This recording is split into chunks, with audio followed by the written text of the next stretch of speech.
I am going to get this particular session recorded, but if you have any question, feel free to ask now or later, wherever you feel comfortable. Just a mild, polite request, if you can keep your mics muted so that the recording will not be too noisy. Right? Thank you very much for your understanding, and let's get started. Just to give you a little bit of heads up, just give me one sec. Yeah, okay.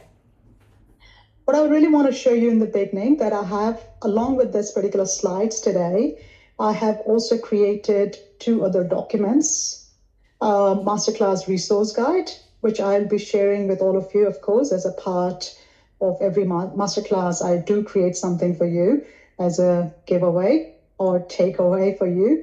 So you can take this and you can basically, apply the rules and the concepts and whatever we are going to discuss today. Along with this, I do have created an activity book, which you can use as a sample dummy resource to apply on different platforms, as we will be talking about. So today's session it's an important session. I believe this question I've been receiving from everywhere. I was bombarded with this particular question, how I can use AI ethically and securely. So let's talk about it in today's session. So I will be taking you through some of the concept, but more than anything, it's great to have all of you here today. Over the next hour, what we are going to explore is how we can use AI safely, confidently, and ethically, whether that's in our own workspace or our studies or even in our everyday life. So before we start, I do like to take a moment to acknowledge the traditional owners of the land on which we are meeting today, the Aboriginal and Torres Strait Islander people, and I pay my respect to elders past, present, and emerging, and extend that respect to any First Nations people joining us today. So let's begin, right? AI, we know it's an incredible. It saves time, writes draft, analyzes data, even designs presentation. We all have been doing that, videos, and so much more. But here's a catch. It's not always private. And we all know that, right? We've been discussing about it. Every single thing we type into AI system, portal, goes somewhere. And sometimes we don't even know where it's going. So it's either stored, processed, reviewed by servers, and that may not belong to us or our organization. So that means one safe prompt could expose something we didn't even mean to share. So by the end of this particular session, we'll know how to use AI without risking our data, our organization's reputation, and of course, our own professional integrity. Let's move into why this particular masterclass really matters to us. So starting from how AI is being powerful in our lives. And of course, as we were talking about, it's not even private. Every time we enter the information, we are handling something over to the third party. It might be a few words, or if those words include confidential details, they become a really, really big data security risk. One unsafe prompt that all it takes, a name, a dollar figure, or a client detail can end up stored on an external server. And once it's out, we all know it can't be taken back. So today we'll focus on 3 key things: safety protocols, how to protect sensitive data when using AI, confident use, so you don't hesitate to worry when you are using tools like ChatGPT, Gemini, or Copilot, and many more other tools as well. I'm sorry, I'm just going to take a moment to mute everyone because I can still hear some noise, and I'm really ensuring that the recording that's been going on shouldn't be having any issues or noises. Thank you very much. Okay, so going back, of course, as I was talking about, along with confident use of different platforms, we also will gain an understanding what's right and responsible when using AI-generated content. Before we go further, think about this.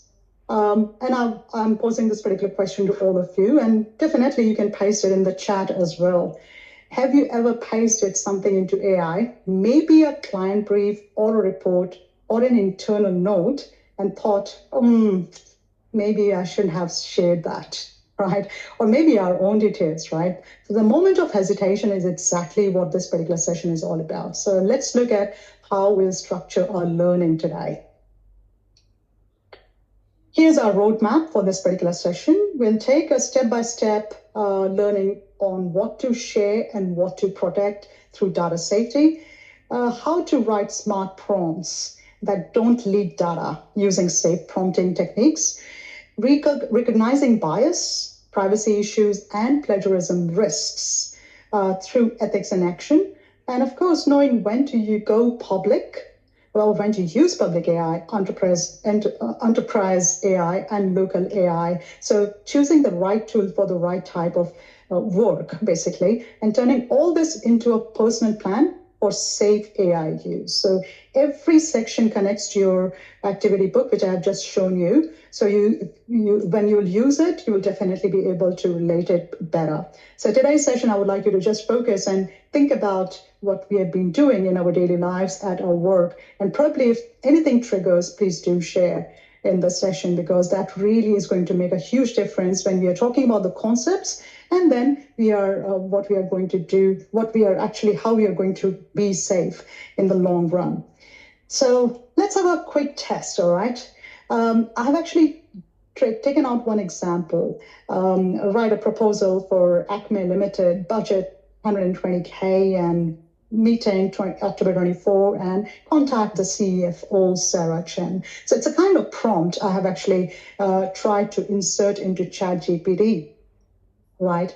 Now, the question is, it seems like harmless. Do you agree? It seems like harmless, yeah? We think that we haven't given much information, but that one sentence give away a lot of information. If you have noticed, it has actually given away client's information, a financial figure, probably a date, and named contact. So if that data ends up stored in AI systems, it could breach privacy policies or even contract terms. So how many of you do you think it's actually safe to use this kind of information, or it's too risky? You can actually put it down in the chat if you, okay. I think everyone's saying risky. I think it's everyone's call, risky. Okay. All right. I agree. I mean, most people's first instinct is definitely it is risky, because now we know these are the personal information. And in today's session, I've also brought out some of the real case studies that's around Australian environment. So we'll be able to actually see and connect how ethics play a very important role in how privacy and security is getting more and more compromised without our consent as clients and customers. So let's find out how to tell the information, whether it's safe or to share, which we should have never have handed to AI. Looking at the understanding level, all right? So I've actually created a little bit of awareness, and of course, the data has been taken from the eligible and content resources. So when we talk about the data, right, not all the data is equal. We all know that. We classify the information looking at, if we actually color code the information, and we color code the information, we are choosing 4 different colors: green, blue, orange, and red. So looking at the green, like things like published marketing materials, which are already available in the market or online, public websites, or general industry information, whether it's government's information or any information that is available to the public. And we all have the right to go through that particular information. This type of data is safe to use on any AI system. It is definitely used because it's publicly available.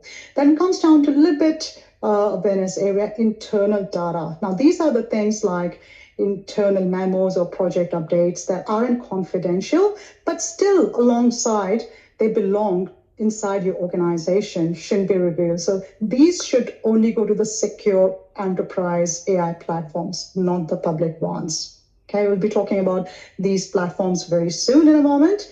Then the third category, which is orange category, a little bit risky area, things like client contracts, financial data, strategic plans, which has figures, business plans, financial data. Of course, if you really want to use it, you have to make sure that how you can remove the very critical and sensitive information. And there's a term called redact.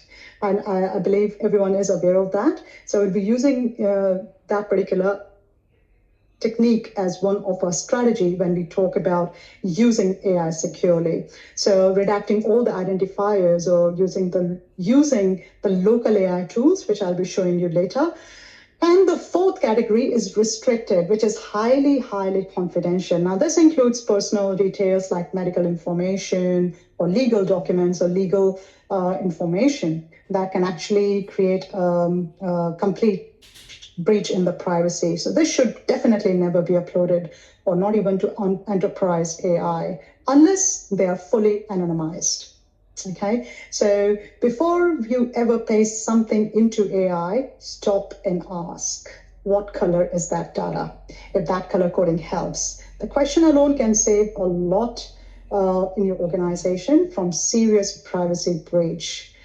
Now that we have sensitivity levels, let's have a look on how to actually write these prompts and stay safe. So we'll also be looking at which platforms are available to us, okay? So let's go back to our Acme example and using this particular unsafe prompt, which we have crossed out, let's have a look at how we can make this unsafe prompt as a safe prompt. As you can see with the example and with the display as well, what we have done, we have actually redacted the sensitive information with the placeholders. Can you see the difference? Yeah, so we have replaced the identifying information with the placeholders, words in the bracket. This keeps the prompt clear for AI. So remember what AI does, it actually understands the context of the information that you are providing, right?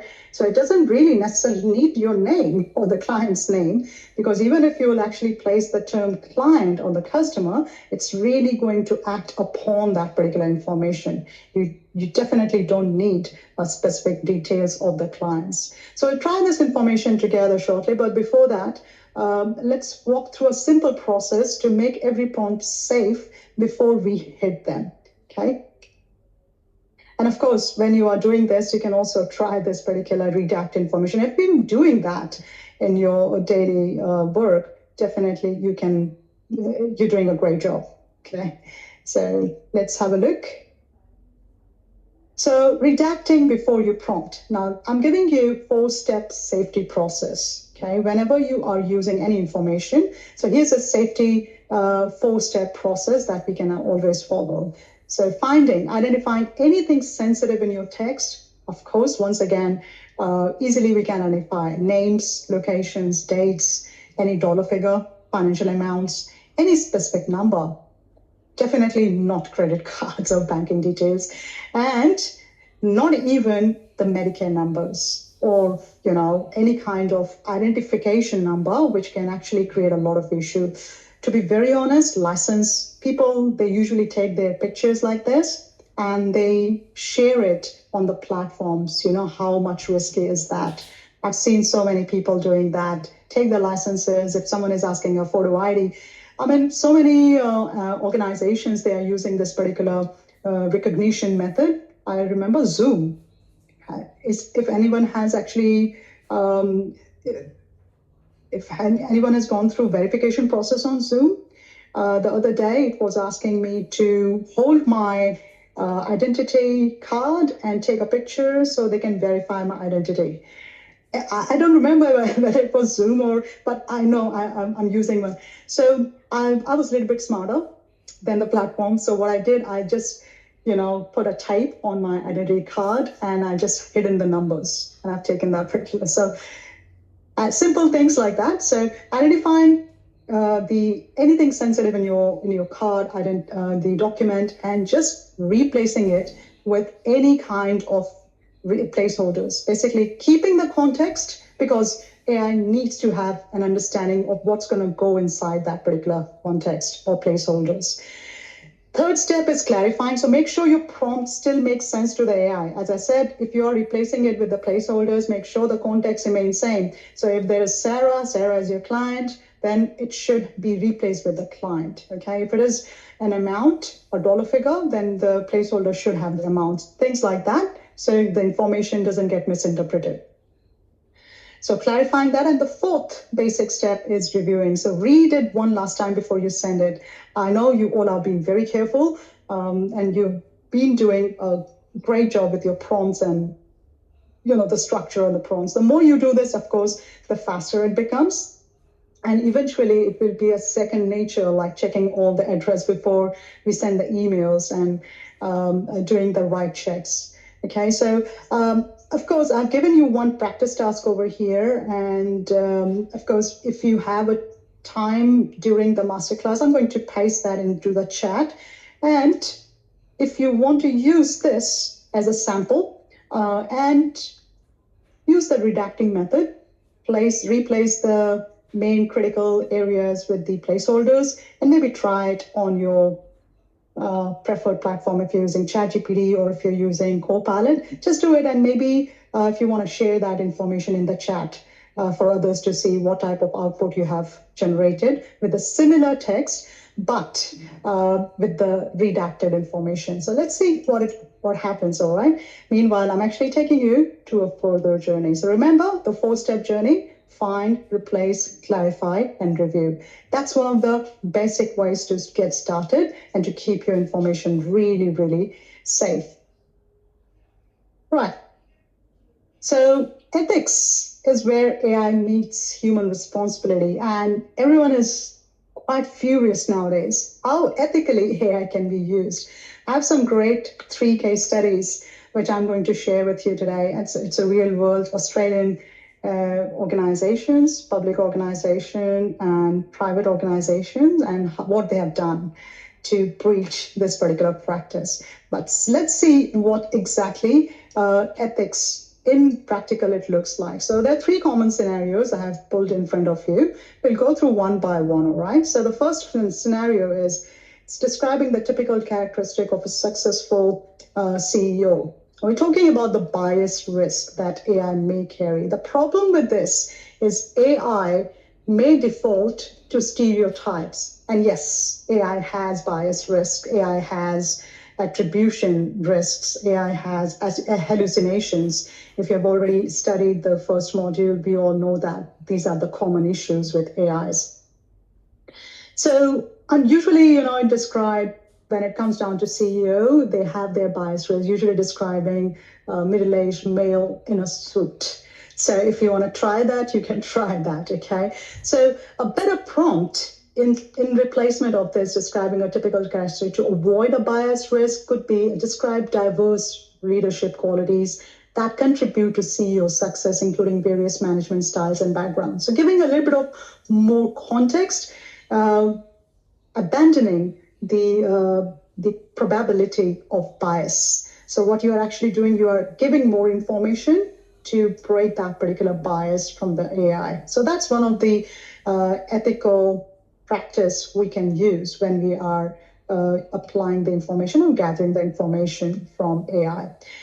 Having a look at the second ethical issue, privacy violation, right? So one of the example over here is summarize 5 or 3 employees, doesn't matter, performance reviews and identify who should receive a raise. It's a kind of private information, and even HR is using a lot of AI nowadays. But once again, we've got to be very careful of what type of information we're using and where, all right? So the issue once again over here is if we remove names, the data might still identify individuals. So better is to use the anonymized approach or use internal AI tools. So rather than using the public tools, definitely I won't use this information on ChatGPT. But I might actually prefer Copilot over here because it's more enterprise information, or even better, local AI tools. That's called large language models, which we are going to talk about today. And I even have some tools for you to practice. You can take away from today's session and you can practice and see how they work for you, okay? Looking at the third scenario, which is attribution gaps. So here, once again, a quick example on writing a report on market trends, right? And then you copy and paste it and straight into client document. The issue, once again, that's an unverified document. Am I right? It's an unverified because we have just used the public information and we have generated, and definitely it's a kind of plagiarism. It carries a plagiarism risk. We cannot simply use it the way that we receive the information. Now, let me also highlight you with one information. The AI tools, not just talking about ChatGPT, even we are using Perplexity or Grok or any other tools, and we're asking them to, of course, Perplexity is being rated one of the very, very thorough in terms of research and gathering the citations. But remember, these citations can be fake at times. So even if you are getting the citations generated by the AI tools or platforms, you cannot blindly trust these citations. Always double check. Okay, that's one of the strategy I've also added for you to go through. But right now, of course, making sure that, when we're using AI, we need to make sure that we're using the right prompting techniques to always, beat these kind of attributions, violations of the privacy and the biases risk when it comes down to USA. Anyone is having such kind of issues in their workplace, so bias issues, privacy and attribution gaps? Have you ever faced? Okay, someone has. Can you edit that? Thank you very much for sharing that redacted. Try this whenever you can, and you will actually be able to get the right way of sharing the information. But anyways, before we go further, this is what I was talking about. Okay, so has anyone heard about the three main organizations, which I'm actually talking, there are many more, to be very honest, but I thought these three organizations have done enough to bring them in the court today and discuss a little bit about them, what they have done. So Kmart, biometric tracking. Has anyone heard about that? What they did? Okay, so let's see what they have done. Unknowingly, even with the best intentions, organizations are not having bad intentions. I'm not saying that. They're having the best intentions, but AI implementation can lead to significant ethical and privacy breaches, which we are not even aware of. The reason? Because what they did is they adapted the technology and the procedures and the systems without even knowing the risks and the consent issues and the copyright issues, privacy issues, and the privacy violations it can bring. So let's have a look quickly what they've done. So Kmart, they have actually used facial recognition in 28 stores without telling customers. The privacy commissioner ruled it as a breach of Privacy Act. That was massive, right? We don't want to get recognized through the cameras, right? Imagine what can happen. But has it been used in all the other organizations? As of, I'm not so much aware of, but of course, definitely they have actually put a pause on that. However, what do you think? Any other public organization is still using facial or biometric tracking, and is anyone aware of? And that's still considered as legal. Can anyone tell me? There is one public organization that is still using biometric tracking, and we are readily providing that information. Yes, absolutely, Sonia. Thank you very much. It is airports, right? At airports, we are providing our biometric evaluation and tracking city cameras and airports, absolutely. Traffic cameras, surveillance cameras, they're all using this, right? And are we aware of that? Some of us, we are. Sometimes we are not, right? So there's a kind of big violation. But once again, collecting biometric data indiscriminately from all the entrants without consent is a major risk. So as long as you're making people aware that we're using this, and this is the benefit, and this is the reason why we're doing that. You all are aware of the airport biometric requirements, why they are important, and that's why we never raise our voice against them. Coming back to Queensland Transport, TMR, they have used AI cameras to detect phone use in cars, but didn't have proper oversight. So what they did is they reduced human review by 98%. And absolutely, it has been, people have been, they have been adversely affected, because so many times these cameras, they have just captured some other objects as mobile phones. They have not even recognized the bells, the car bells, and they have just penalized the people. So there has been, a lot of rage against that. Of course, it brings a lot of efficiency. It has reduced a lot of accidents and all those kind of things. I mean, if you look at the stats and everything, but the thing is, reducing human review by 98% must be balanced with a fairness and transparency and full risk oversight. So it's still going on, trust me, but I think they have made somewhere around $2 billion or something. But yeah, there's a lot of income through these mobile cameras. So well done on TMR. Okay. Now, recently, if you have heard about Deloitte, has anyone heard this news? It was all over the internet.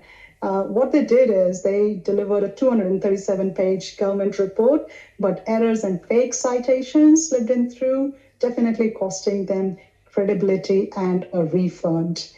Now, we see these are only few examples I could bring in for you today, but they're not the only one. So how do we actually stay smart and avoid these mistakes? We learn to question what AI gave us. It's some things that actually give us a little bit of more awareness of what we should do. So what we can do, we can actually be strong, trust, but always verify. So how we can do that? We can always ask platforms like GPTs and all the other platforms. We can collect the information, but always also ask for the sources where it's collecting the information from. Now, recently, if you have noticed or not, but most of the platforms, including ChatGPT, they have one kind of, what do you call that? That particular statement, that disclaimer, they have actually added. And this disclaimer says that ChatGPT can make mistakes. Check important info. So these platforms have started adding disclaimer statements so that when it comes down to making any kind of claims that you haven't given the right information or they are not providing us the correct information, they can always be very, very transparent that, yeah, we can make mistakes. It's your responsibility as a human to verify the information. So one of the things is always, ask for the resources and always cross-check critical facts when it comes down to collecting the information and producing a report. So even if you're producing a report and you're collecting the information, please do not just blindly trust on that information. Third is always use trusted sites, government, academic, official sources. If you remember, a long time ago, Wikipedia was considered as one of the most untrustworthy source. You remember that? Because anyone can go and edit that particular site. Similarly, there are so many other sources which are still not reliable. So making sure that the sources that you're collecting the information, they are reliable, and also always double check the numbers and the claims. So as a professional, probably if you're not too much adhered with the financial calculations, always work in the teams. So whatever if you're good in report writing, researching, you're a part of our R&D team, and your calculations are not as accurate as it can be, it's fine. That's why we have teams. So always get people in the teams to check and verify the information, and then it's better to produce that particular report or any kind of content that you're developing. One of the examples to verify this, it's where this particular thing has got wrong. So, on ChatGPT, I've put the information or the question like, how many species of penguins live in the Arctic? And what it said there are several penguin species in Arctic, including the emperor and gentoo penguins, adapted to polar conditions. Classic example of how the information can go wrong. The correct information is in Arctic, there are 0 penguins, only live in the southern hemisphere. So this is once again entirely fabricated information. Of course, use the wrong source to collect that particular information. And it's our responsibility again to verify if that particular source is correct or not. Sounds good? All right, so how we can choose the right AI tool? Yes, that's very important. So there's no one size that fits all. We know that we have been gone through lots of tools up until now, and each of the tools serves a purpose. Now, in today's session, we are talking specifically about the 3 tools: public tools, enterprise tools, and the local tools. And what's the difference between them? Public tools, as I've already spoken in the beginning, they are more available, general information, which is readily available. So even if we source that information, that is not going to impact or breach any privacy. Of course, we have to check for the copyright thing. We cannot go on anyone's website and copy their content and put it out, on our website. So we have to be aware of copyright and privacy issue. But readily, it's good for brainstorming, marketing ideas, general search, surveys, or any kind of publicly released information. So those are the public tools, of course, ChatGPT, Gemini, and even the Microsoft Copilot and all the other, unless they are enterprise released or secured. But specifically for most of the organizations nowadays, we are using Microsoft Copilot. That is one of the secure enterprise tools. Everyone is, all the organizations, they have paid the license, they have signed the privacy clause that you're not going to release our information publicly. So you're containing that within that particular encrypted storage system, cloud storage system. But still, this information is being saved on the servers of AI platforms. We can't really deny that, right? All the information that we're using to create the reports or anything on Microsoft Copilot, it's still saved on their servers. So once again, there is an important step we need to take to make sure that the information that we are sharing has to be really redacted in terms of sensitive information. So it includes internal documents, team collaboration, protected data.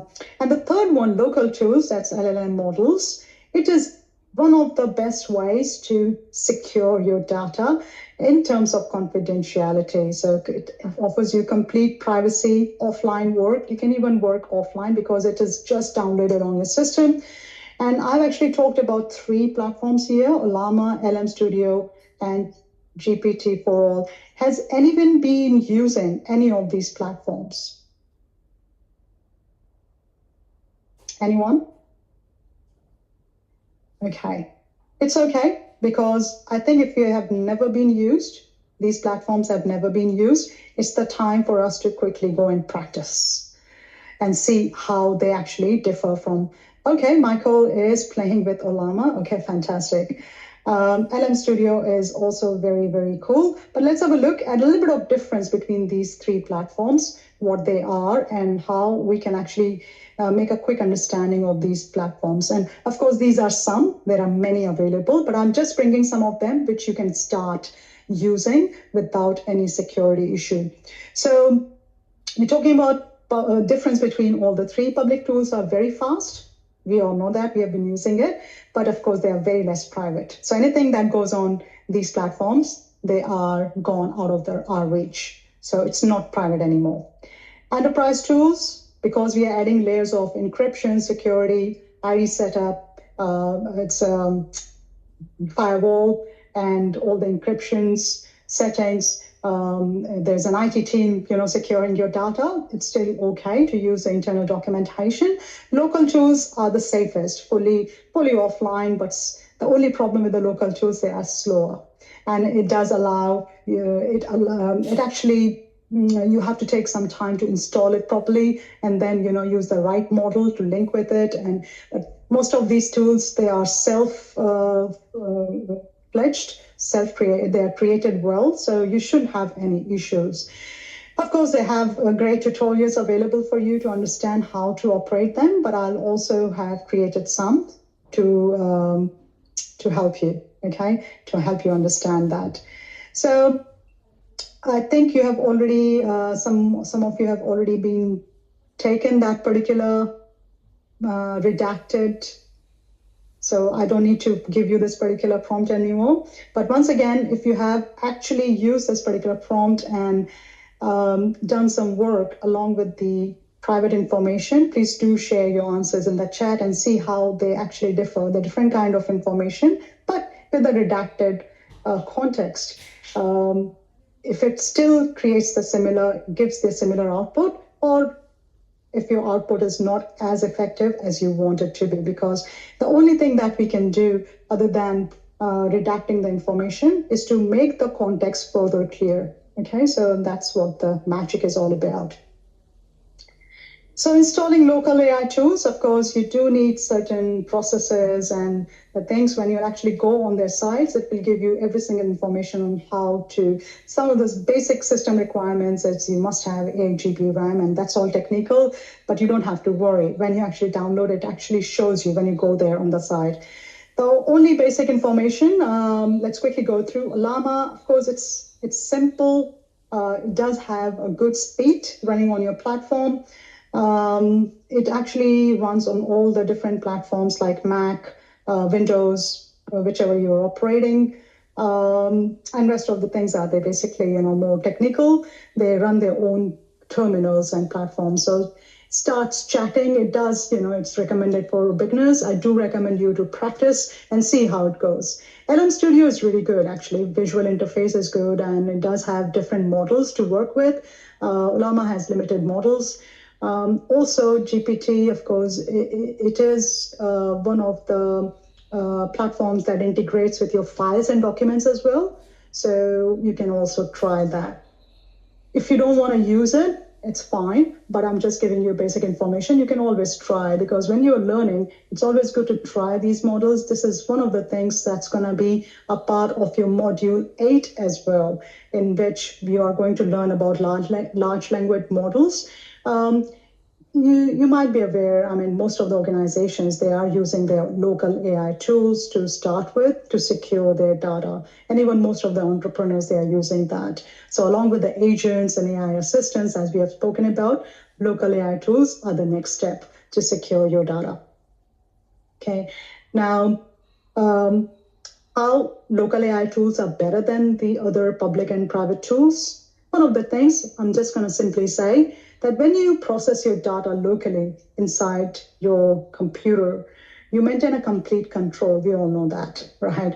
So there's no internet transmission. That means no third-party access, no data retention policies to worry about, and no compliance concerns. So wherever the information travels, it stays within your account. So that's how it becomes much more secure. But once again, it has their own cons. As I said, sometimes they're too slow and sometimes they don't work.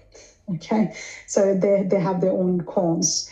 But once we know which information can be used on public and we can actually classify the information, it makes the job much more easier for you. Now, I do have 3 slides to give you a little bit of more information on how to install and work on LM Studio, Llama, and GPT-4. But I'm not going to play them now. You can actually play them in your own time. Okay, to understand how you can, it's all about installing and how you can use it. So that will take some more time, where we can actually spend more time in understanding what we should do with these platforms. So they're not difficult, they're very simple. Okay, so you can go through these videos on your own. Most important thing is how we can apply, how we can actually connect everything together. So if we are working in our organization, of course, in our job, and our task is to draft a blog post, one of the best platforms to go is to public, because getting the information, sourcing the information from different sources, public platform plays a very, very big role. When you are creating an email, specific email to your team, to your client, of course, enterprise, tool. It's the best one because it contains that information and doesn't really relay outside the organization to some level. As I said earlier, I cannot promise your information will not be relayed, but using the right strategy, redacting the information, and if you want to create the kind of template emails that you can use it, use that strategy to save or to protect the privacy of yourself, your client, your organization in best possible way. And also make your team aware of it, that these are some of the safe strategies they can use as well. The third one, for example, if you are doing a financial analysis using a specific data, module 3, right, where we have all been, some of you have already completed, analyze data, forecasting, and most of us, we were actually scared of how the data I don't want to use my organization's data, I'm not allowed to. So then came the demo data and how you can use the case study data to do the practice. Once again, how much we can redact, it also depends on that.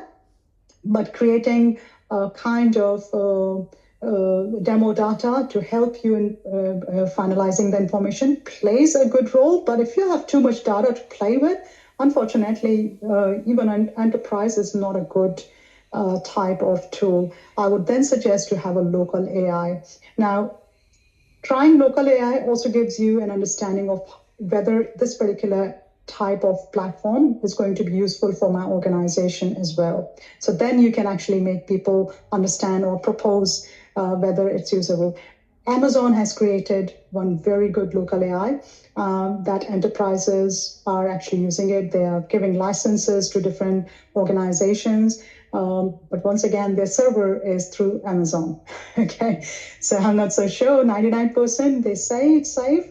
But once again, what type of information goes and stays over there?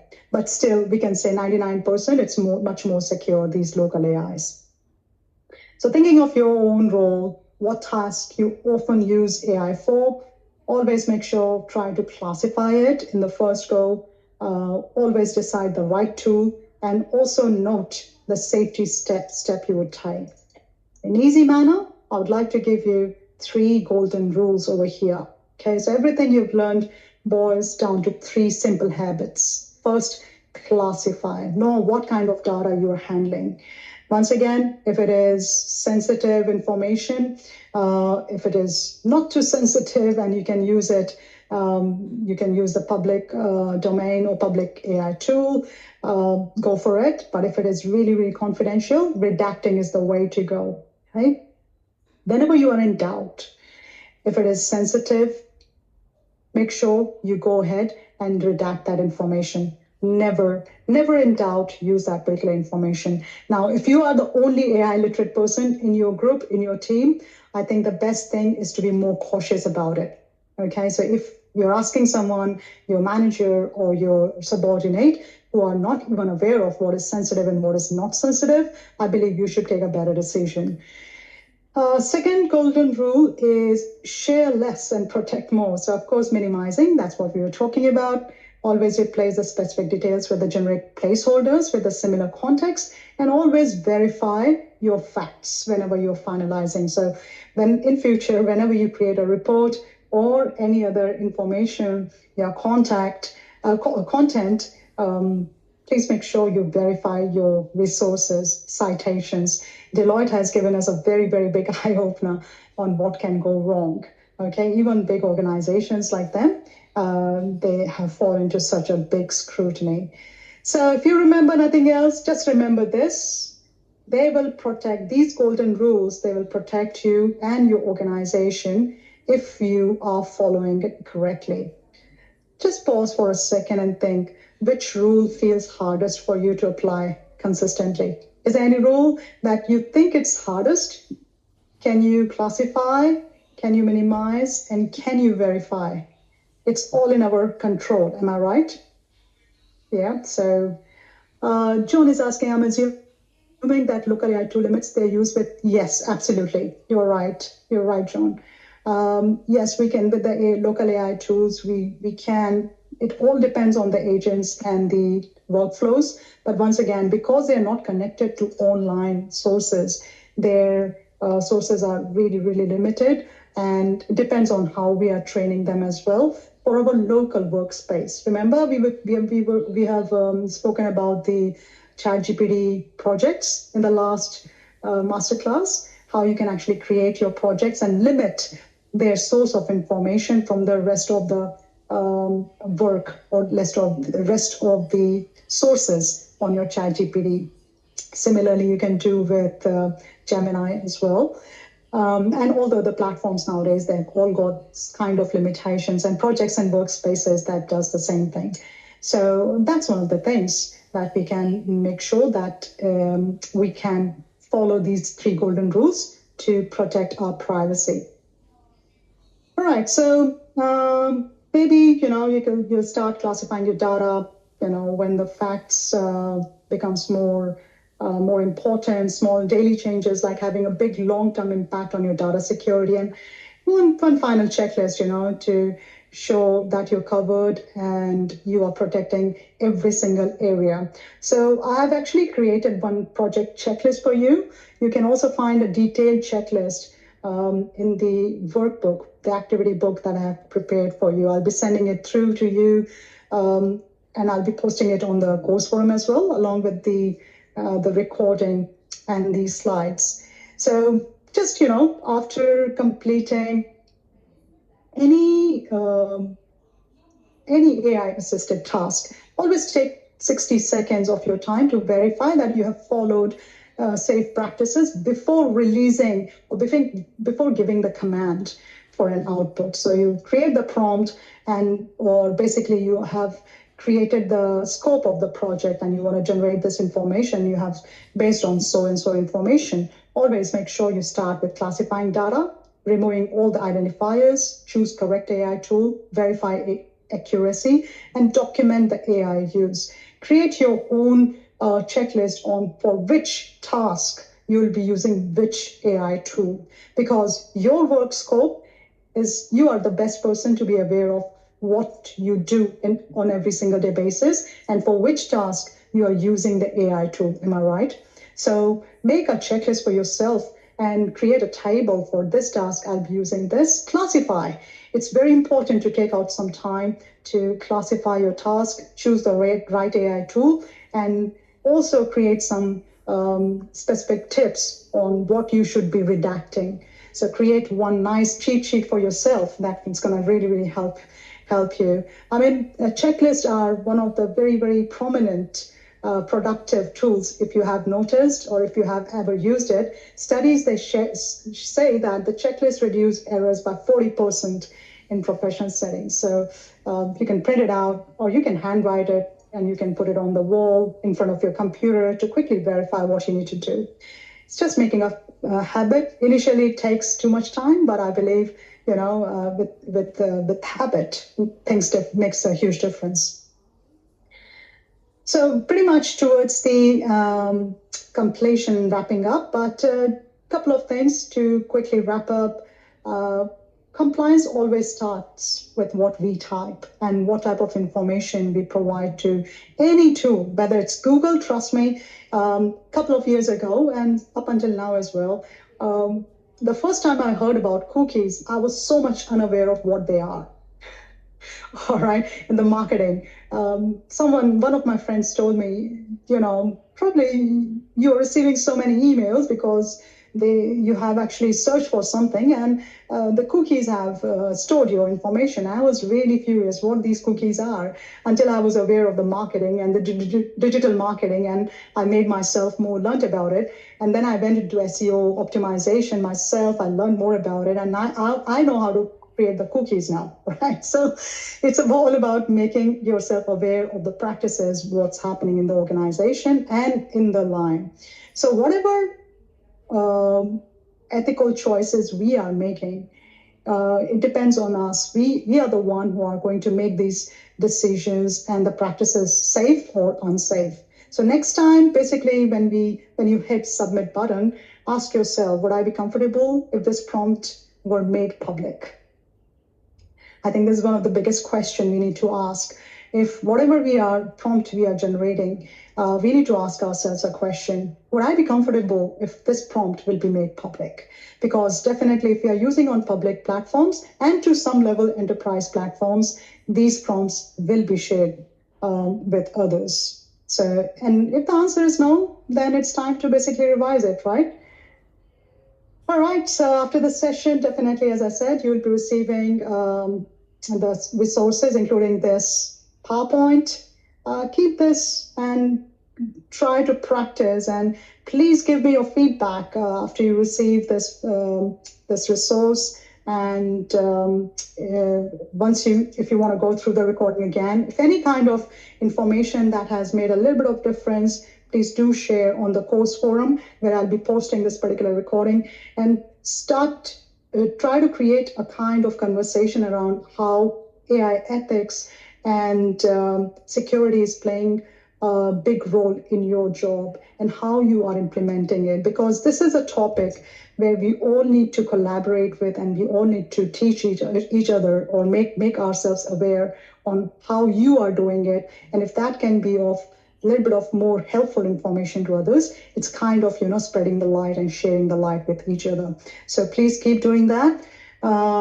Before we finish, definitely I would like to hear one thing that you will do different today. Maybe, as a takeaway or key point, if you are starting to use placeholders, just write it down for yourself. Or if you'll verify AI output before trusting them, or maybe you'll explore a local AI tool for safe work, just record your action and see how you go. At least start one of the practices, okay?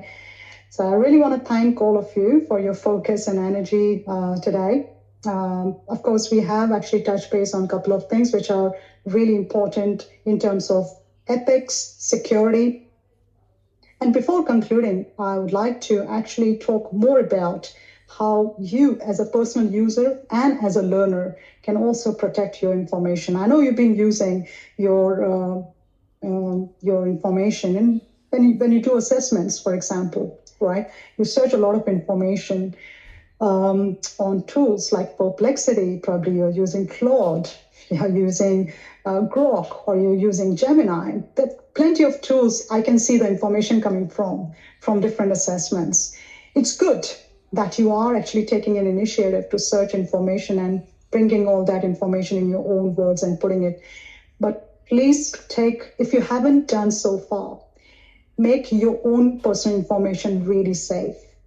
And I'm repeating it if you haven't said it really, really loud. Today is the time when I'm saying it again. If you are using AI tools, and if you're trying to practice on, or practically you are, trying to understand any tool, try not to use your work email. Try not to use any email that is linked to your Centrelink or your bank or your credit cards or any financial institutions or your home, right? Your taxation. Use a dummy email. Try to create one dummy email, which could be as simple as that. For example, it's Omer, for example. So omerlearner@gmail.com. Trust me, create one very, very basic dummy email and use that email to go into the platforms and learn about them. And try not to add any kind of sensitive information in those accounts, because those accounts are just being used for for learning purpose. Okay, so that is one of the other additional step I would like you to take. If haven't been done now, start removing all your other accounts where you feel that your data can be manipulated or it can be stored. Remove all your accounts, close all your accounts, create a simple email without any personal information, sensitive information, and start using that email for all the tools that you will be using for practice purpose. Okay, so that is the only request I do have for all of you. But once again, ethics comes from us, and we are the main responsible people to create that ethical practices and ensuring that we are providing credits to the information that we have collected the information from. That's one of the reasons I have been reinforcing all of you. Please make sure you add the references. Now, the reason is very simple, right? I know we are giving credits to the sources we have collected the information, but it's also a habit. The habit that we develop today in our learning or completing the qualification, you will be using this, you will be used to those kind of habits when you'll be using AI in your future roles and careers. So the time is today. And if you have any other issues, make sure that you connect with me on the regular basis. Please do book one-on-one sessions with me whenever you can. We can always talk about the things, doubts, or any other issues or projects that you're doing.